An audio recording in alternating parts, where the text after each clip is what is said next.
Sesungguhnya aku merasa bahwa dia adalah nabi akhir zaman. Jadi sudah punya firasat, Pak, dengan tanda-tanda apa yang pernah dialami oleh Maisarah dan beberapa kisah-kisah yang lain itu menguatkan Bunda Hajirah, sehingga punya kesimpulan bisa jadi Muhammad adalah nabi yang diutus di akhir zaman. Dan itulah yang menjadi alasan di antara para ahli sejarah mengatakan mengapa Bunda Khadijah itu berusaha bertahan dalam masa jandanya selama 3 tahun. Assalamualaikum warahmatullahi wabarakatuh.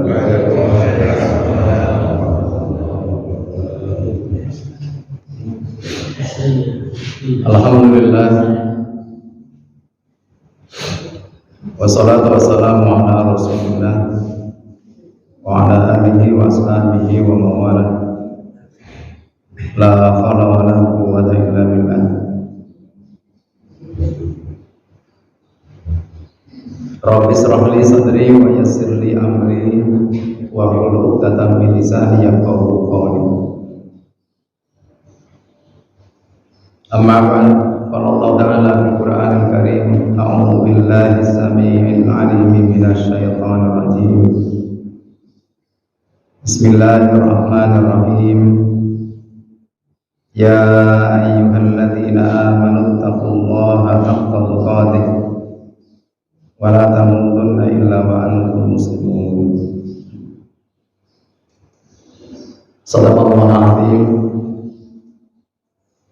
Yang kami muliakan para alim, para asatidz, ibu bapak hadirin jamaah kaum muslimin, hafizakumullah. Kita awali dengan membaca basmalah dan doa. Bismillahirrahmanirrahim. Allahumma bika asbahna wa bika amsayna wa bika nahya wa bika namutu wa ilaikan nusyur. Allahumma inna nas'aluka ilman nafi'an wa rizqan thayyiban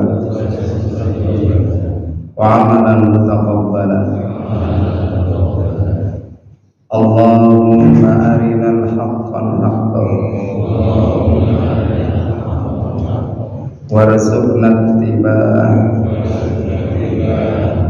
wa arinal batilan batilan warzuqna ijtinabah. Walhamdulillahi rabbil alamin.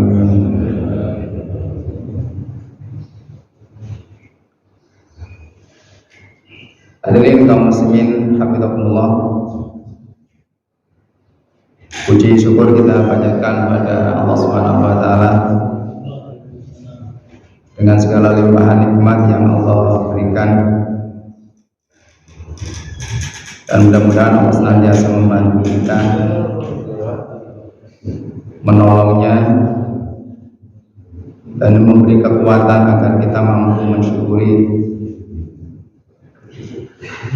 semua nikmat Allah dalam bentuk ketaatan kita kepada apa saja yang diperintahkan dan segala macam bentuk yang dilarang oleh Allah Subhanahu wa taala. Yang harapannya mudah-mudahan dengan rasa syukur itu Allah akan mendatangkan keberkahannya dari nikmat yang kita telah dapatkan. Allah akan menambah kenikmatan yang masih ada di sisinya karena rasa syukur kita.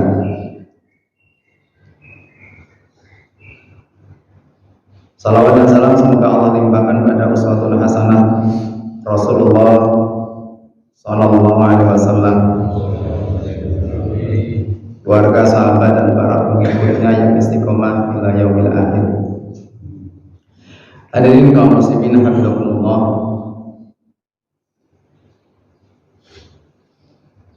Masih dalam pembahasan ketika Rasulullah Shallallahu Alaihi Wasallam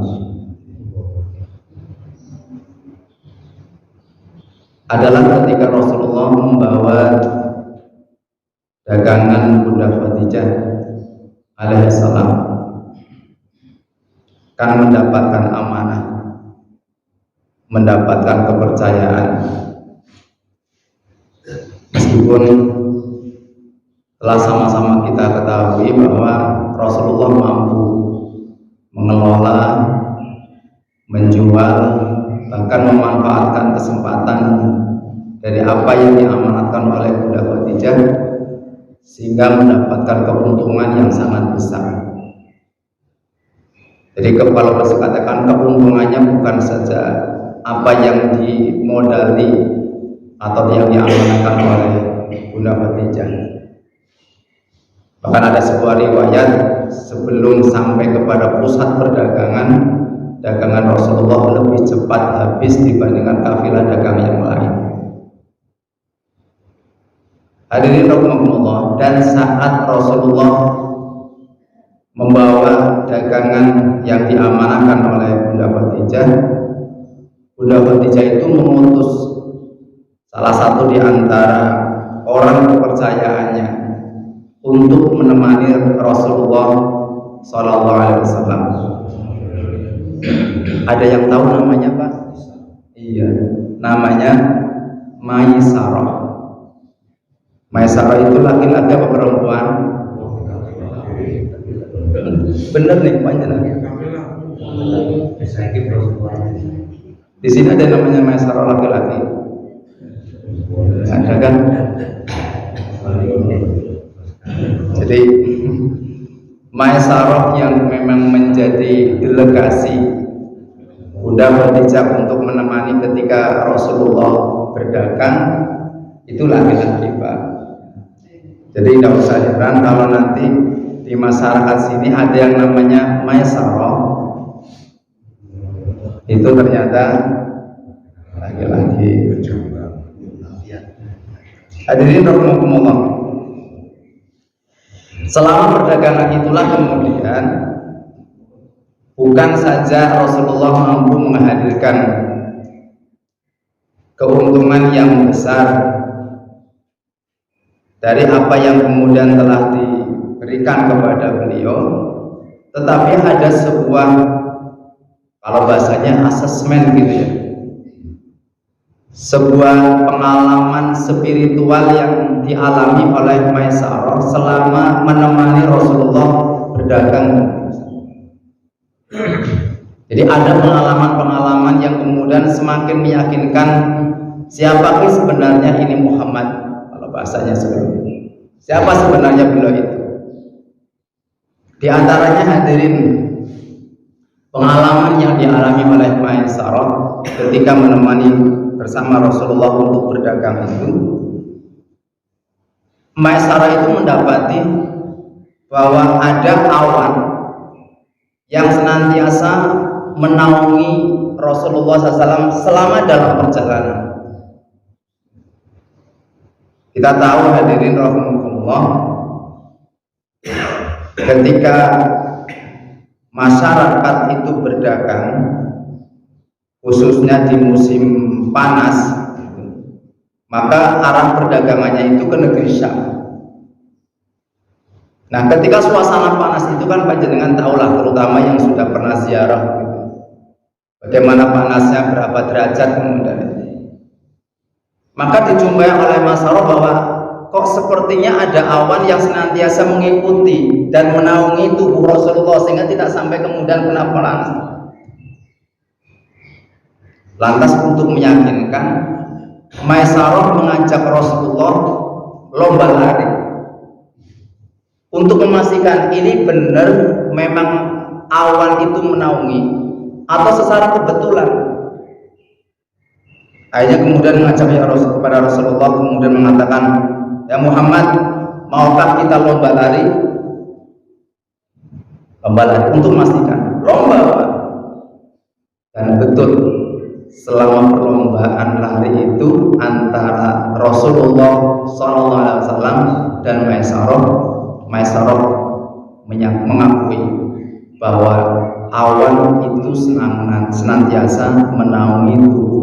Rasulullah SAW, sehingga tidak mengalami keadaan dengan cuaca saat itu satu pengalaman. Dan itu sampaikan kepada Bunda Khadijah. Yang pertama hadirin. Yang kedua hadirin, di antara yang disampaikan adalah bahwa ketika Rasulullah dalam perjalanannya itu berhenti di sebuah wilayah, ya kalau disebutkan di wilayah Yordan, kemudian istirahat. Saat beristirahat itu di bawah sebuah pohon. Maka ketika Rasulullah kemudian sedang duduk di bawah pohon itu, maka dijumpai nampak bahwa pohon itu kemudian doyong atau bergerak menaungi Rasulullah SAW, yang sekarang disebut dengan Syajaratul Rasul. Konon masih ada pohonnya itu, ya masih ada. Jadi kemana Rasulullah kemudian bergerak, maka pohon itu senantiasa menaungi tubuh Rasulullah untuk kemudian tidak terkena sengatan matahari. Ini dua, pada prinsipnya sama. Menjadi sebuah tanda sesuatu yang dialami oleh, yang dilihat oleh masyarakat, bahwa ada sesuatu yang aneh pada diri seorang Rasul kita. Yang ketiga hadirin, dijumpai oleh Maisarah. Salah satu di antara yang kemudian terekam dalam pengamatan Maisarah adalah tentang kejujuran dan menjaga amanah. Di mana ketika Rasulullah itu kemudian sedang berjualan atau menjual barang dagangnya itu, ada salah satu di antara seorang pembeli. Ketika dia membeli itu dengan cara memaksa ingin mendapatkan barangnya, karena dia merasa telah memberikan harga yang sudah bisa untuk mendapatkan barang itu. Tapi ternyata Rasulullah tidak memberikannya, tidak pernah memberikannya. Sampai kemudian orang itu, sang calon pembeli, kemudian mengatakan, "Atuqsimu billati wal Uzza?" Apakah engkau mau bersumpah atas nama Lata dan Uzza bahwa kamu belum bisa memberikan dengan harga yang aku tawar? Jadi dengan cara gitu, mau kamu bersumpah atas nama Lat dan Uzza sehingga kau tidak memberikan daganganmu yang aku tawar ini? Maka Rasul mengatakan, "Ma abattuhuma hatta akhlafa bihima." Saya tidak pernah menyembah Lata dan Uzza, lalu bagaimana aku bersumpah dengan keduanya? Dan itu buat Maisarah luar biasa.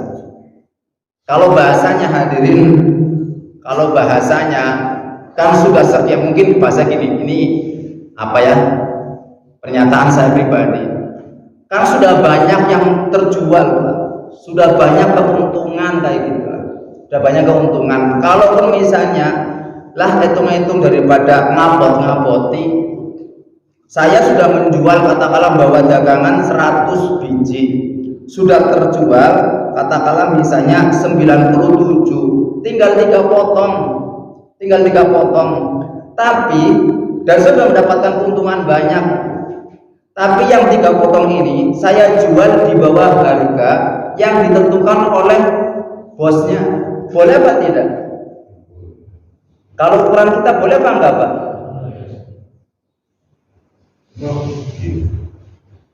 Ya kan kita sudah mendapatkan keuntungan. Yang penting nanti adalah, ini kan rumit Pak buat kita.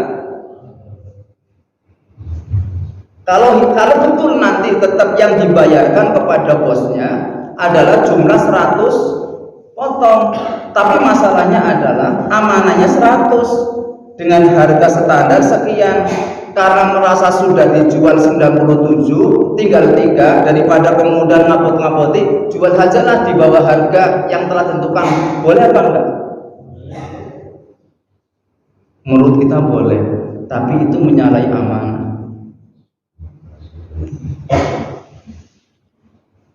Rumit apa gampang, Pak? Kan amanah ini, Pak, amanahnya. Betul yang 97 jujur nanti sampaikan, saya telah menjual dengan harga sekian gitu. Kan di awal sudah ada, Pak. Kan disampaikan nanti, misalnya gini, ada seorang pedagang emas, kalau panjenengan bisa menjual dengan harga sekian, ya ini harga dari saya, berapapun nanti yang panjenengan jual, sepakati Pak, ada kesepakatan. Nanti keuntungannya kita bagi persentase, katakanlah 70-30 misalnya. Panjenengan dapat 70%, 97 kita jual itu. Ini kan amanah Pak, tapi yang 3 dijual itu menyalahi amanah. Dan itu buat Maesarok luar biasa itu. Berusaha untuk menjaga amanah. Ini mungkin gambaran saya seperti itu. Itulah yang kemudian menjadikan Rasulullah SAW kemudian bersikukuh mengatakan ma'abatu wa hatta akhlaqu bihim. Bagaimana saya tidak pernah menyembah Lata dan Uzza, maka aku pun tidak pernah bersumpah. Bahkan dalam sejarahnya hadirin, Rasulullah itu pun tidak pernah megang patungnya Pak. Megang saja, ngemek saja, itu nggak pernah. Kita pernah nggak megang patung? Malah selfie apa ya? Di Borobudur kita selfie, di Candi Prambanan kita selfie, dengan patung apa itu selfie itu. Rasul nggak pernah Pak. Bahkan suatu saat kemudian ketika beliau berjalan dengan anak angkatnya Zaid bin Harithah radhiyallahu anhu, itu meminta kepada Zaid jangan pernah pegang berhala ini ketika melewati. Zaid ingin mencoba saja seberapa sih sebenarnya larangannya itu. Pegang Pak, dimarahi sama Rasulullah. Hanya pegang saja. Terus kira-kira nanti kita kalau ada misalnya ada patung,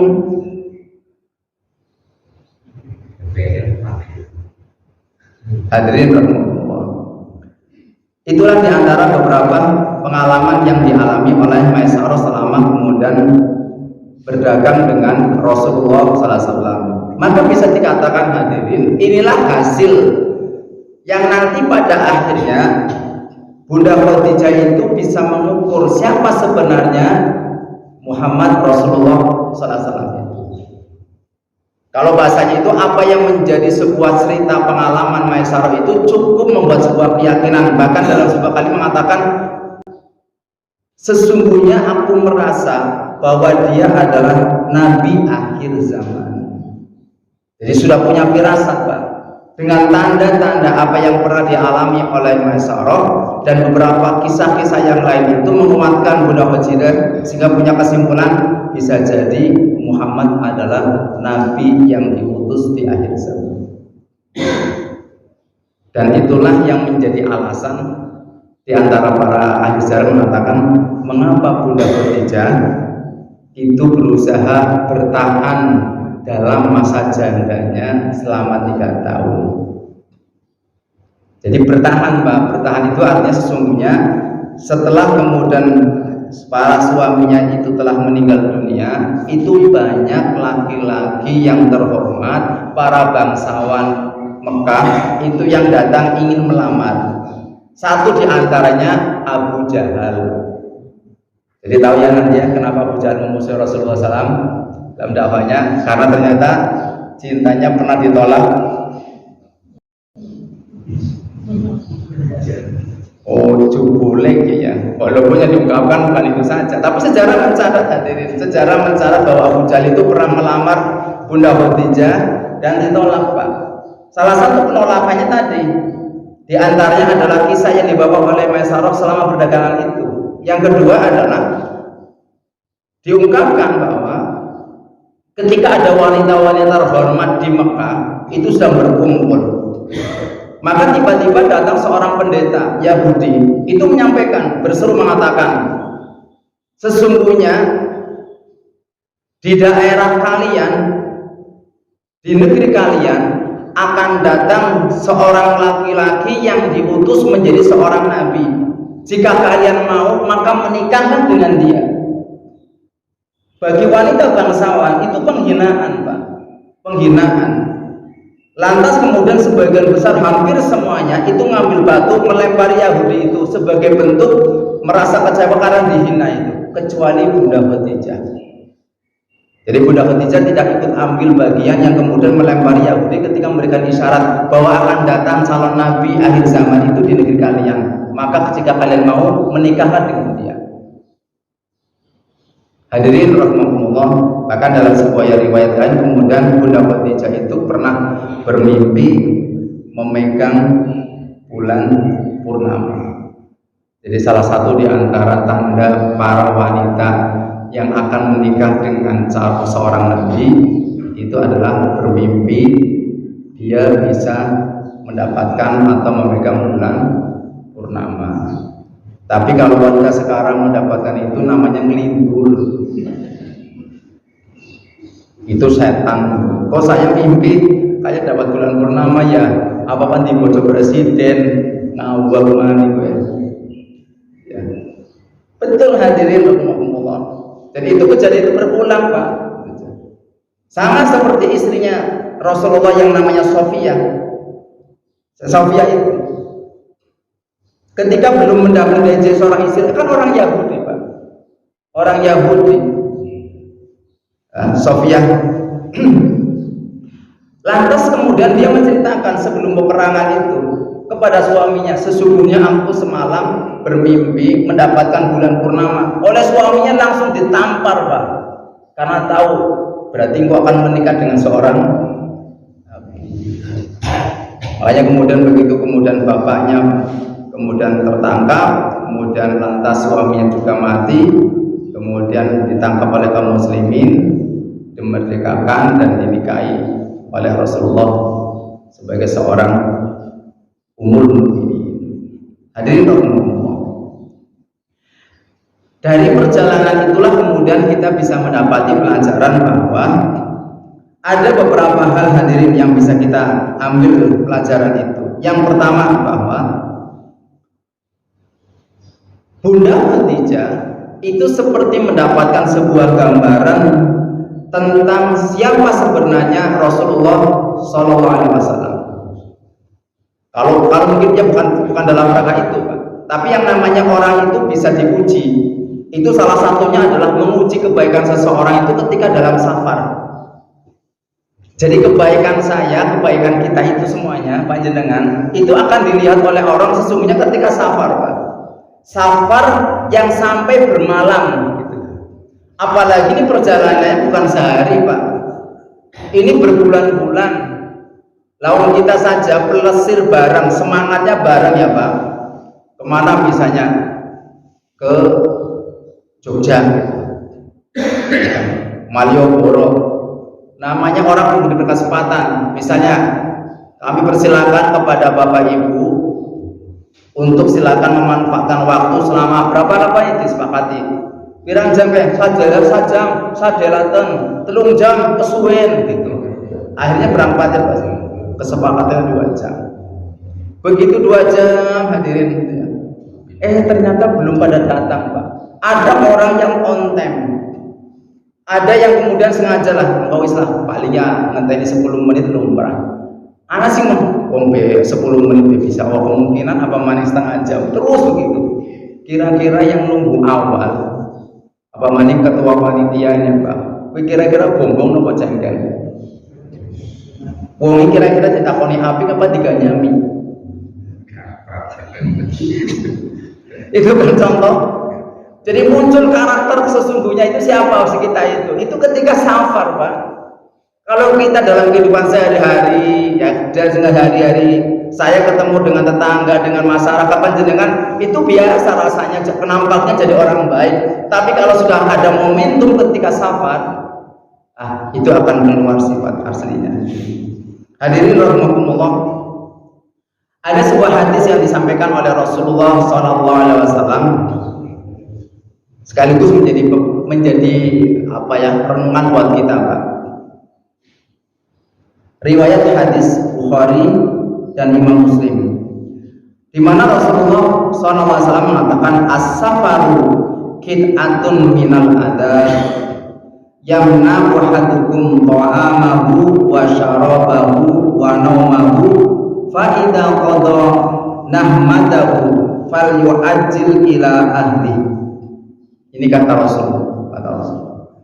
safar, orang bepergian itu adalah sebagian dari azab. Ketika salah seorang dari kalian melakukan safar, maka ia akan sulit makan, minum, dan tidur. Jika urusannya selesai, bersegeralah kembali kepada keluarganya. Ini ada beberapa poin, Pak. Yang pertama kata Rasulullah, orang kalau safar itu adalah bagian dari azab, dari siksa. Dari azab, dari siksa. Maksudnya apa? Ya tentu kalau keadaannya gini. Kalau zaman sekarang semuanya aksesnya mudah. Tapi zaman dahulu, Pak, perjalanan itu perjalanan apa adanya. Mungkin paling banter dengan kendaraan kuda. Ya, dulu itu. Paling banter atau mungkin unta. Atau bahkan jalan kaki. Tapi maknanya bukan hanya itu. Karena kalimat ini disampaikan oleh Rasulullah itu tetap berlaku di zaman ini. Kalau urusannya hanya transportasi, sekarang mudah, Pak. Sekarang orang lebih mudah. Lantas apakah tidak ada siksaan? Ya ada tetap. Oh sekarang bahkan kita tidak usah megang nyetir, Pak. Kita naik kendaraan, pengen pergi kemana saja, itu tinggal pakai Gojek, pakai bis, pakai travel. Ayam kan, Pak? Apakah yang dimaksud siksaan ini? Bukan itu saja. Yang perlu kemudian kita renungi hadirin adalah saat kita bepergian, memastikan dulu, Pak, mohon maaf, pertama ini, apakah memang keluarnya kita dari rumah itu dengan tujuan yang memang tujuan mulia, atau sekedar hanya pengen keluar? Mohon maaf barangkali, Pak, ini yang perlu kita, ini belum bicara agama dulu, Pak. Ini salah satu ya. Coba kalau misalnya itu dibangun rasa tenggang rasa kepada sesama orang lah. Gini, Pak, kita tetap menghusnudoni bahwa siapapun yang keluar dari rumah ketika dia berkendara menggunakan fasilitas kendaraan umum atau kendaraan pribadi, menggunakan hak jalanan, luasnya jalan, dia punya keperluan. Ya, tetap kita menghusnudoni itu. Tapi pertanyaannya buat kita, apakah selama ini kemudian ketika kita keluar naik kendaraan, pakai motorkah, bahkan pakai mobil yang memakan ruas jalan yang besar itu memang benar-benar dengan tujuan baik atau sekedar hanya pengen jalan-jalan?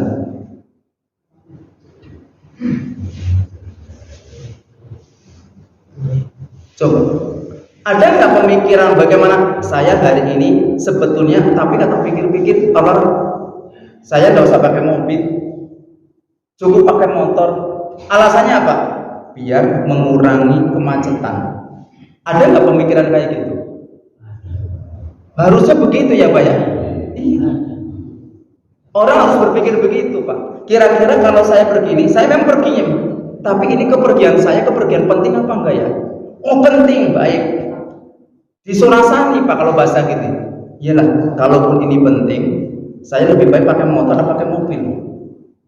Ini jamnya jam padat misalnya. Kalau jam padat, ketika semuanya orang pakai mobil, macet apa enggak? Ini satu sisi, Pak. Jadi kalau bisa, kalau memang kita memang perlu keluar, ya gunakanlah jalan itu yang tidak sampai mempersulit kebanyakan orang ketika menggunakan jalan raya. Ya di samping itu, Pak, aspeknya tentu. Kalau masalah ngirit itu hemat, itu urusan pribadi. Tapi aspeknya adalah justru banyak orang memperkeruh, menambah semakin rumitnya dan sulitnya orang menggunakan jalan, karena boleh jadi di waktu itu banyak orang-orang yang sesungguhnya tujuannya bukan tujuan yang paling utama.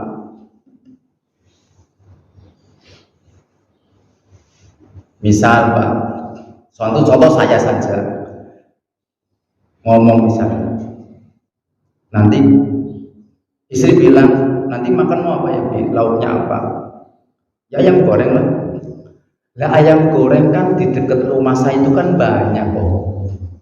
Kenapa harus keliling wilayah Slawi?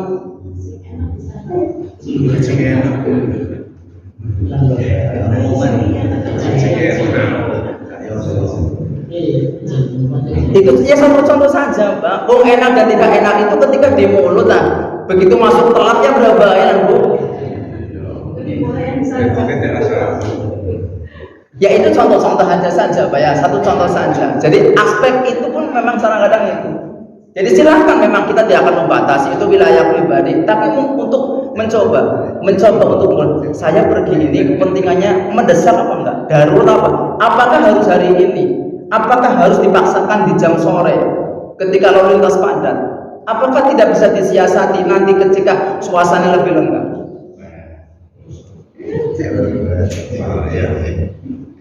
Ini mencoba untuk bareng-bareng, Pak. Yakin pandentah, kalau orang bisa, tentu kita memahami mana jam-jam padat gitu, jam-jam waktu padat, misalnya pagi itu. Tapi kalau semua orang misalnya bisa menyederhanakan dengan tujuannya, menyederhanakan dengan fasilitasnya, ya kemacetan bisa dikurangi, Pak, bisa dikurangi.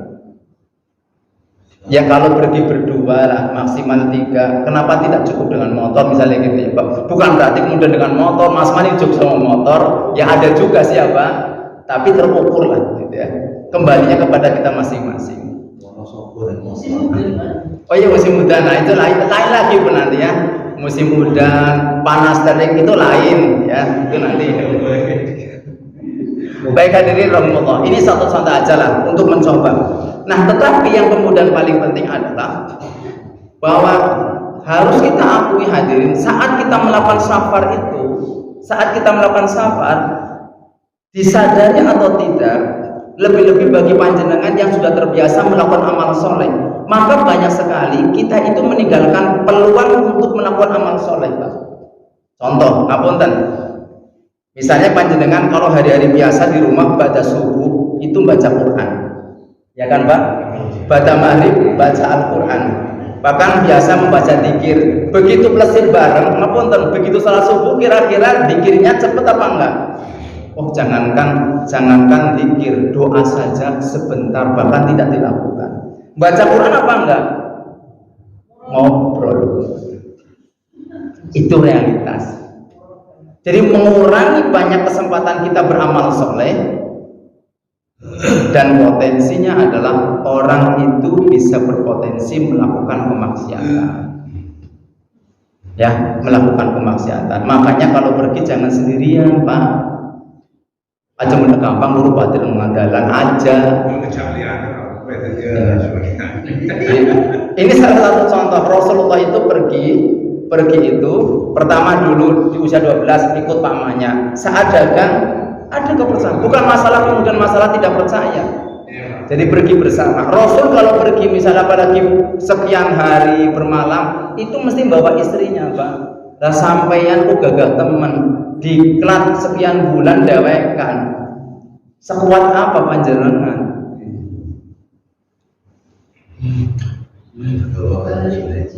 Jadi kalau pergi, apalagi sudah tahu, oh kayaknya lebih dari 1 pekan, kita nyebut nggak bawa bojo. Biar apa? Iya ya, tak memotivasi Bu. Main ayam gitu, aja jelalatan. Ya kalau alhamdulillah tiap Jumat pulang nggak apa-apa Pak gitu ya. Ini kan bicaranya kalau tidak pulang kayak gitu ya, nggak pulang. Apalagi sekarang pulang gitu. Itu sampai dalam Islam itu ada. Bahkan ketika sahabat Umar bin Khattab menjadi seorang khalifah, beliau kan menempatkan pasukan-pasukan di perbatasan, Pak, penjaga itu. Ini kan luar biasa. Ini kalau dalam kalau dalam pemerintahan Islam di zaman Umar, tentara yang paling besar kesejahteraannya adalah penjaga perbatasan. Kenapa? Karena ini menyangkut keselamatan negara.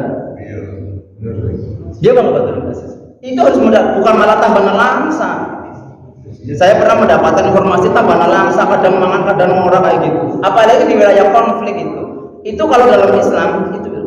Makanya kemudian Umar bin Khattab satu saat kemudian bertanya kepada salah satu istri Rasulullah. Bertanya kaitannya apa? Umar mendengar salah satu di antara istri pasukan itu ada yang bersyair. Bersyairnya itu sudah nada-nadanya seperti dia ingin berhubungan dengan laki-laki lagi. Lantas Umar tanya kepada si Rasulullah, berapa lama sebenarnya wanita itu bisa bertahan untuk ditinggal oleh suaminya? Berapa bulan? Dan kata Umar 4 bulan. Malah kayak 2 bulan kayak berarti lebih hebat lagi. Di zaman Umar itu 4 bulan harus pulang, Pak. Jadi kalau misalnya ada yang ditugaskan di Timur misal dulu ya, di Papua itu sekarang di wilayah perbatasan itu maksimal 4 bulan pulang. Kenapa?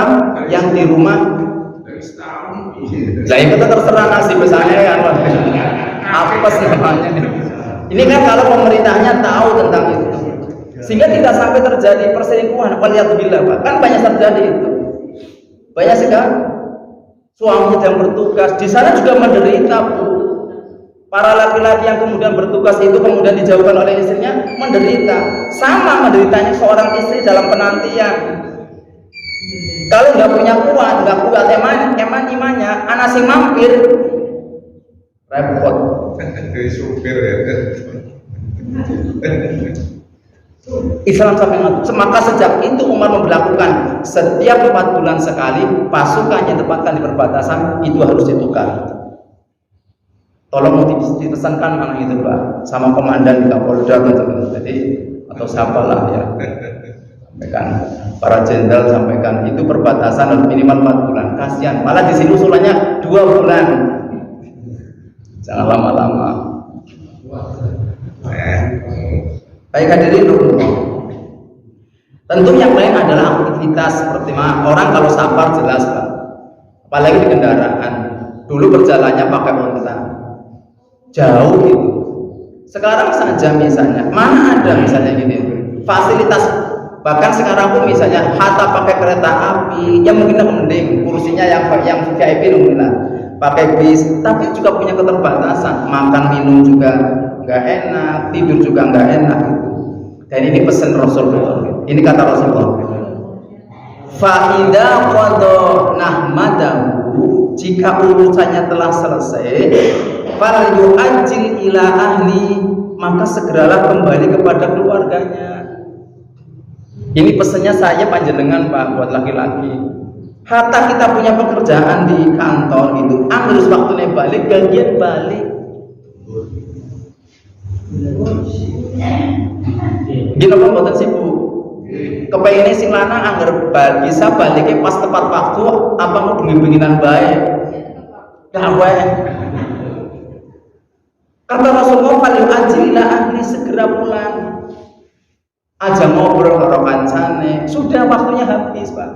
Biasanya kan kayak gitu ya, lagi nyambut gawe sungkan, waktu di hasil jam kerja nggak maksimal, begitu sudah selesai ngobrol karo kancane. Sing mestine 15 menit setengah jam wis balik ke rumah, ke nganti 2 jam durung balik. Ya wong lanang kana.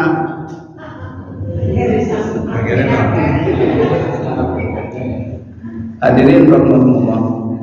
Hadirin rahmatullah. Imam Ghazali mengatakan wa innama summiyas safar safaran li'annahu yusfiru 'anil akhlaq. Ini kenapa?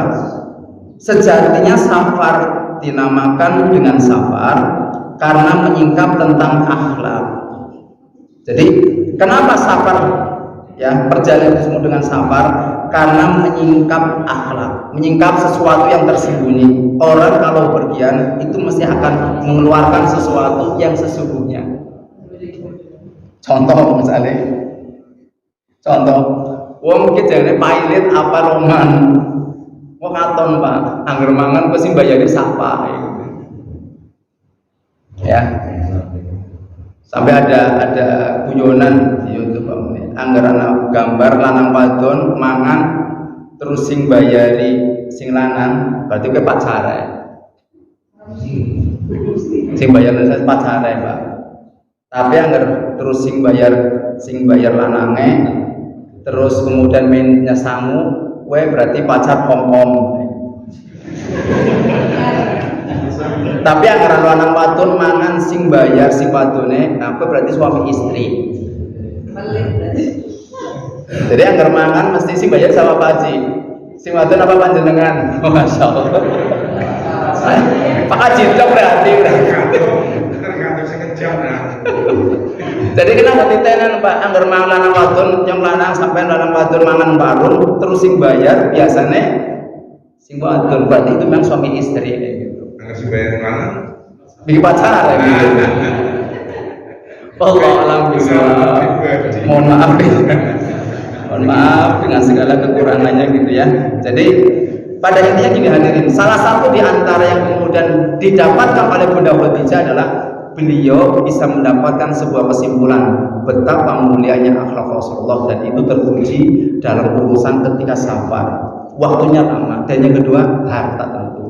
Jadi Bunda Khadijah sudah mendapatkan dua hal ketika dalam perjalanan kafilah dagangnya Rasulullah bersama dengan Maisarah. Pertama, bukti bahwa memang akhlak Rasulullah mulia. Yang kedua, dari sisi ketika menjaga amanah, bukan sekedar membawa dagangan dan memberikan keuntungan, tapi bisa mengelola bahkan memberikan keuntungan yang jauh lebih besar apa yang dimodalkan oleh Bunda Khadijah radhiyallahu anha. Demikian yang kami sampaikan, mohon maaf dengan segala kekurangan. Kita akhiri dengan hamdalah. Alhamdulillahirabbil alamin. Astagfirullah, astagfirullah, astagfirullah. Subhanallah wa bihamdika asyhadu an la ilaha illa anta astaghfiruka wa atubu ilaik. Assalamualaikum warahmatullahi wabarakatuh.